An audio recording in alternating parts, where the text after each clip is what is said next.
PMP గ్రామీణ వైద్య మిత్రులారా నమస్కారం. మనం ఎప్పటి నుంచో పోరాడుతున్న మన శిక్షణ తరగతుల గురించి ఒక అడుగు ముందు పడినట్టు మనకి ఒక 3 రోజుల క్రితం మన ఫెడరేషన్ అధ్యక్షులు శ్రీ జిఎస్ ప్రసాద్ గారు మీడియా ముఖంగా తెలియజేశారు. అందుకు సంబంధించిన ప్రభుత్వం కమిటీ వేసిన ఒక సర్క్యులర్ కూడా జారీ అయింది ఈ నెలలోనే. అది కూడా మనకి చూపించడం జరిగింది. అలాగే ఈ సర్క్యులర్ జారీ అవ్వడానికి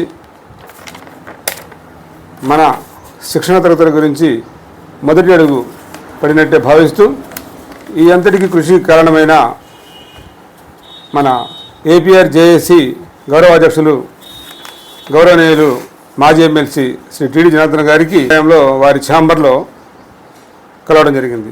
ఆయనే అలుపెరగని పోరాట యోధునిగా, గ్రామీణ వైద్యుల మార్గదర్శిగా, ఆర్ఎంపీల ఆరాధ్య దైవంగా, ప్రాథమిక వైద్యులను కంటికి రెప్పలా కాపాడుకుంటూ వృత్తి భద్రతే లక్ష్యంగా 80 వయస్సులోనూ అలుపెరగని కృషిదేవులుడు రాజసిద్ధార్థ గారు శ్రీ టీడీ జనార్దన్ గారిని కలిసి ఈ అభినందించడం జరిగింది.